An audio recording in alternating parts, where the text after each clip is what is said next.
Welcome to Paulstoolbox. Today I'm going to show you how to make a wall patch that is so strong a doorknob will not pop through it even if you slam the door. Now make sure you stick around to the end of the video because I'm going to be showing this Rockwell tool right here, this drill, and I'm going to give one away with a cool mandrel by FastCap. The only requirement to winning this is putting a comment in. That way I know who to choose from. So if you drop a comment at the very bottom of this video, they'll have a comment section.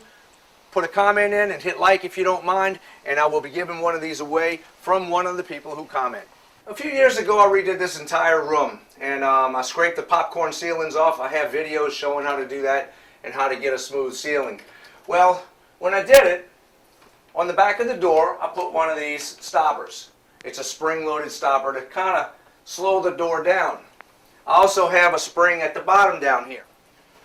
This helps a lot, but if it gets hit too hard, that spring will give and you'll still pop a hole in your wall. This is a simple fix. All you would have to do is take some mud and trowel it right over that because the hole is not completely through here. And you can just fill it, lightly sand it, and put a little texture on it and paint it. That's it.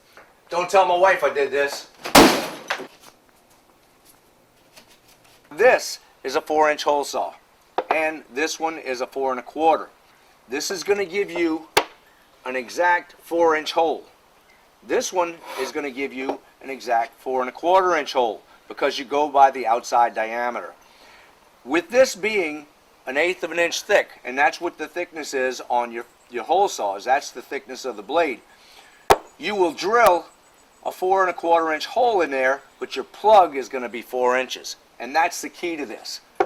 You make a hole in your wall 4 inches, and when you drill this out on the plywood, it's going to be 4 inches and it's going to slip in there really tight.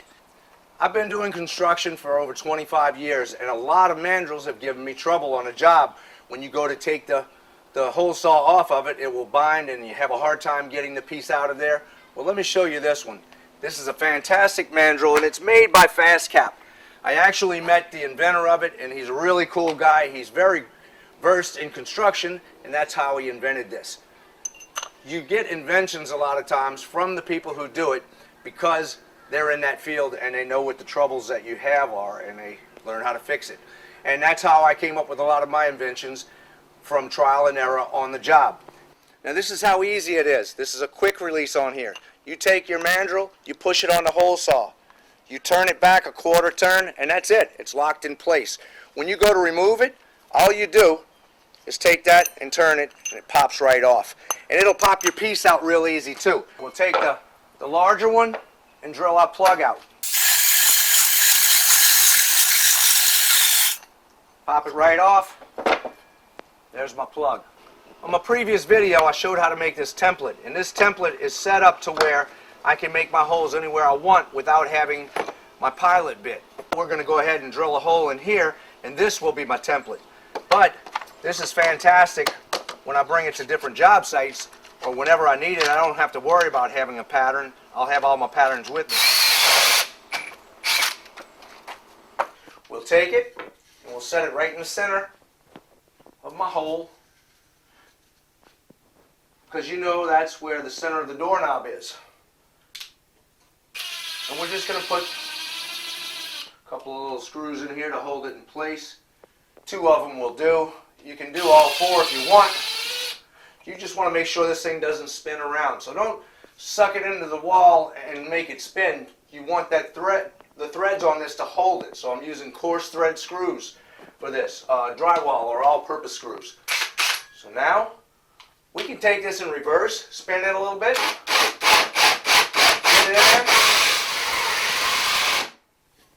And then once it's in there, you can go forward, or you can just keep going in reverse. It doesn't matter. So I'll go in forward just to show you. I'll get it running first before I hit the wall. I'm right on the edge of a stud right here, so I'm going to go ahead and clean it out.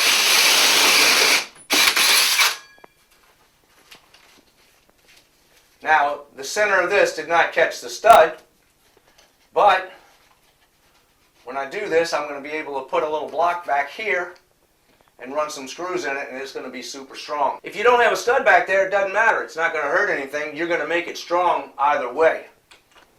I used the same piece of plywood, 1/2 of an inch thick, and I cut a strip out of it. This is 10 inches long and 2 inches wide. You can go a little wider if you don't have a stud in the way, like I do here. But this is going to slip down in here and enable me to have something to back that plywood up with, a plywood plug. Now, I drilled a hole in the center of here, and that's so I can get this and hold it tight with my finger. I will take and tie a little piece of string onto it so I don't lose my piece of wood down in there. I left a little loop so I can just take my scissors and snip it when I'm ready. Now I'll drop it in and shove it down in there. And if you don't have insulation, it could fall through, but it won't fall through now. So make sure you get it good and snug right up against here. I know I have plenty of room because I have a 10-inch piece. So with this being 4 inches, I've got 6 inches to play with. It's going to go up and down 3 inches. This is in the center. I drilled my hole right in the center, so I know where everything is. I'll take my drywall screw, set it up here about 1.5 to 2 inches, and start it. Do the same thing down here. Pull this back up, get it right in position in the center of this. Now that I have it tight, I can screw it in. If you don't have something to really hold that tight, like this hole to keep your finger in there, it's going to push and it's going to be hard to get it all the way through. Especially if you have a hard piece of wood. If you have a hard piece of wood down there, it's going to stop it. Alright, we're in. I countersunk just a little bit on there. Take my scissors, snip it off. I'm using Power Grip by Loctite. This is an excellent product. I don't deal with Loctite, but I will tell you, I use this a lot. It's a water-based product that doesn't shrink. It's like a caulk. You can use it as a caulk and as a glue. And it works really well with things like this especially. So, what I'm going to do is get a damp rag. Make sure you have it damp enough to where you can squeeze water. You want it really kind of wet, but you don't want it dripping all over. You clean this real good. And the reason why is you don't want any powder in there. You want this to grip everything. Take our plug, and we're going to sit it right in there. I'll take this little hole and fill it in. Just so it's easier when I come back to mud over it.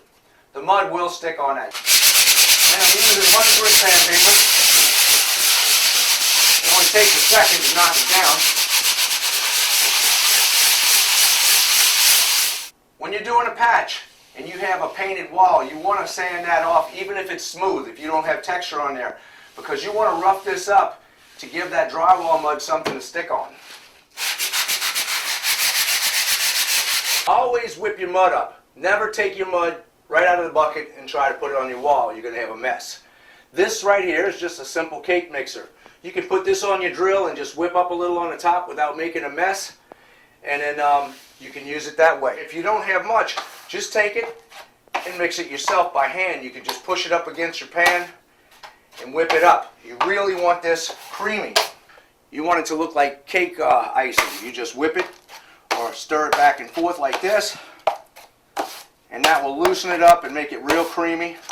Get all the bubbles out of it so you don't have any problems with it when you spread it on the wall. The average DIYer may make a mistake and put the tape on here and not cover the entire seam. So you want to see where this is and make sure that you know exactly where your boundaries are. You have to cover this and this. Now you take that mud and from that area over, you make sure you got it covered.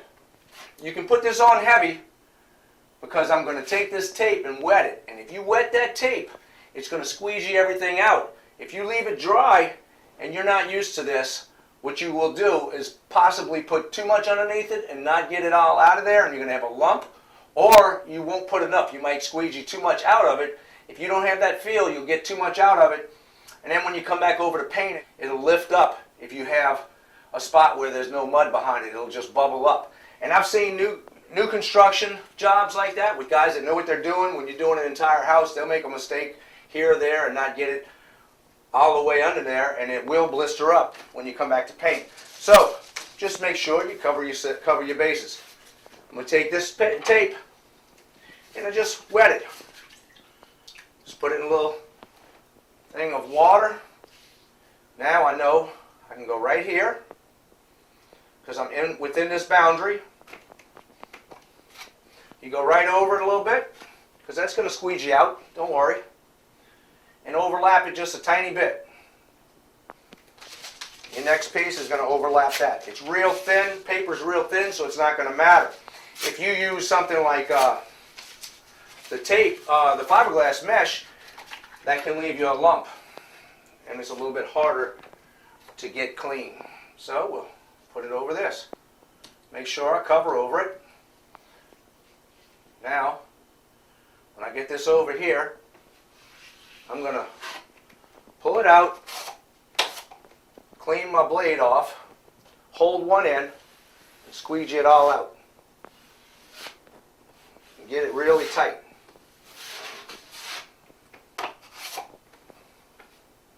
Now that it's down there, I'm just pushing my blade on it tight, and you'll see exactly where that circle is, where the patch is, because it's going to cover right to that area. You can see I'm covering it all the way around. I have a tiny ridge, and this is good.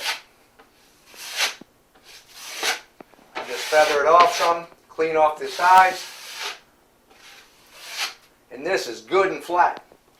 I use my little 6-inch blade when I'm putting the tape on, but when I come back over to float it, I always use a bigger blade. This is a 14-inch blade. Now the wider the blade, the smoother it's going to come out. It's easier to float things out. I'll make sure I have it on my whole blade, and I'll start from here and just slightly pull it down. Come back and hit this. Alright? Well, I'll let this dry overnight, and I'm going to give you a little tip on how to check things to make sure that you have all the imperfections out of here. Now on the camera you can't see this white. It throws you off, so you really can't see all the imperfections in there, but they do have them.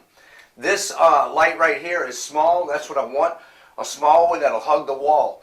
We'll turn the lights out, and I'll skim this across here, and you're going to see how many imperfections we have in there. With the lights dim, we'll take the light and we'll shoot it right across. I'll pick it up above it and fan it across here, and you see this? That's where the patch was, and you see these little lines? That's where the tape is. Then I have a little ridge here, and I have some ridges all around here. They're real minute as far as sanding them out. It's going to come out real easily. I can feel a little bit of a lift right there, so we're just going to go ahead and sand this whole area and smooth it out. I'm going to use the same 100 grit sandpaper with the block.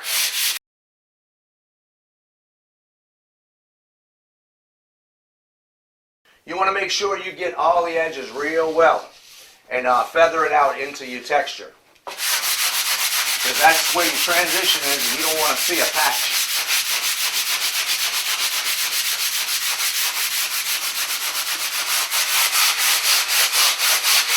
When I sand it to where I can see the texture coming through, and you have the mud filling in the gaps, you're perfect. You don't want to sand too much where your paper is. You're just going to come back over this patch area where I know the tape is, and I'm going to lightly hit that and smooth it into.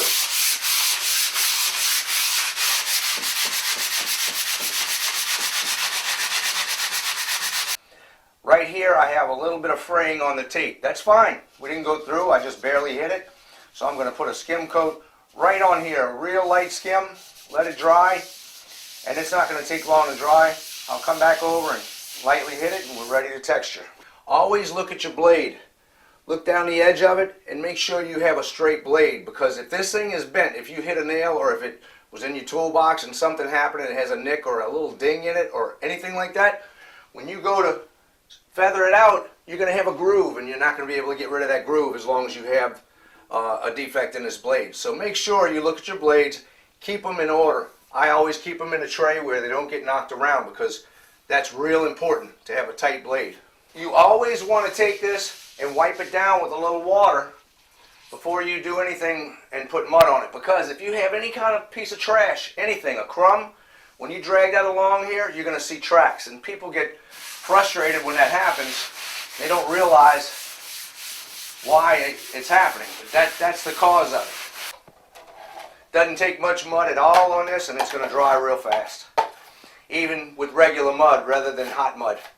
Like I said, when I'm doing patches, a lot of times I'll use hot mud. You're going to take this blade and you're going to put it on an angle to where it's kind of flat at the tip rather than on edge. And then I take my 2 fingers here when I grab my knife and I just push down on it as I skim. And that's it.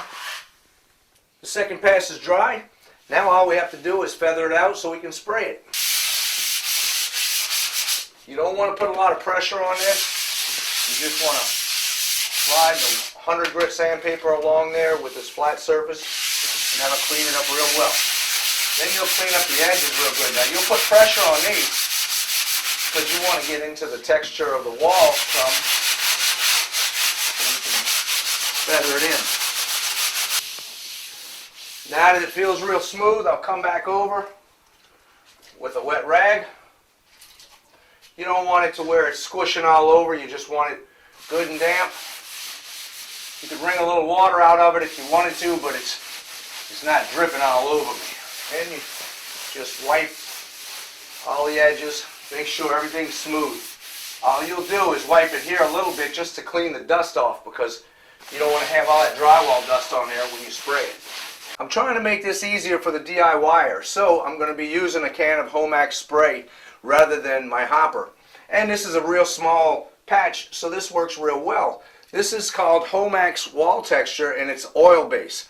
I really don't care for the water base. I've tried it out on a few little projects. I made it work, but I had to keep heating it up. Now, if you do decide to use the other Homax wall texture, you'll want to heat it up to get pressure, because it doesn't have as much pressure as the oil base. It kind of flops out. So what you'll do is you'll heat up a pot of water, let it sit on the side, put your can in it, take it off the stove, don't put it on there while it's on the stove. Let your can heat up for a few minutes in there, and it'll build up pressure, and it'll go on the wall a little better. Now, with this, if you want a fine texture on here, and you're not getting it, what you'll do is heat this one up like that, and it'll blast out harder, and you'll get a finer texture. The slower it comes out, the heavier the texture is. Now, I'm going to go with the heaviest texture that I can with this, because I want to blend it into this other part of the wall. It's been painted numerous times over the years and patched.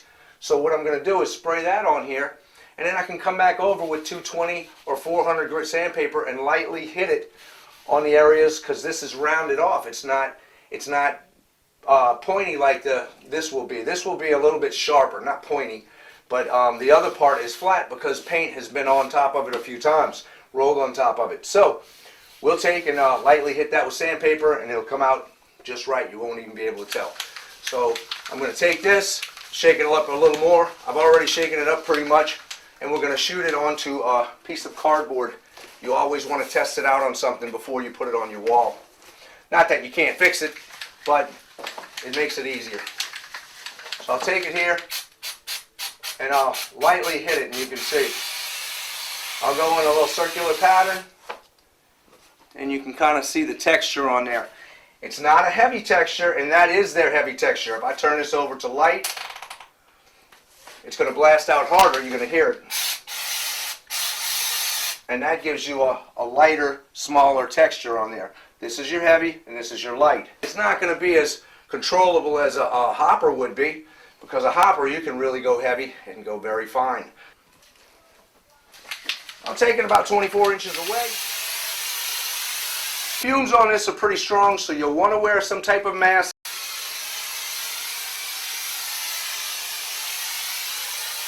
Well, the patch is completed. Now we need to put it to the test and see how strong it is. Let's see what happens when we really slam it. Hoo-hoo-hoo! That's what I call a strong patch. With this doorknob hit, you can see an exact ring where it dented this in, and it made a mark on the wall. Okay, that's about it. Let me tell you a little bit about this drill. This is a drill by Rockwell, and I really like it a lot. It's a powerful little drill, 531 inch-pounds of torque, and it has 0 to 2,000 RPMs, which is pretty darn good. I really like it, and I'm very happy with it. The key to this is it's got a 20-year warranty.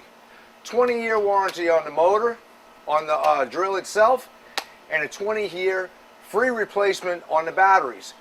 I'm going to give away a kit with 2 batteries, the charger, the bag, and the drill to someone who comments in my box below. Drop a comment on me so we can pick these out. I'm going to pick it out from the first 200 people that comment. Now, if you're 210 or 240 or 50, it doesn't matter. Keep commenting because I do pick other ones from there.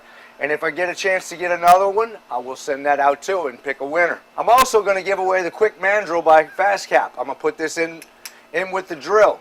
Now this right here runs about $20 and it's a fantastic mandrel. It's the best one that I've ever used.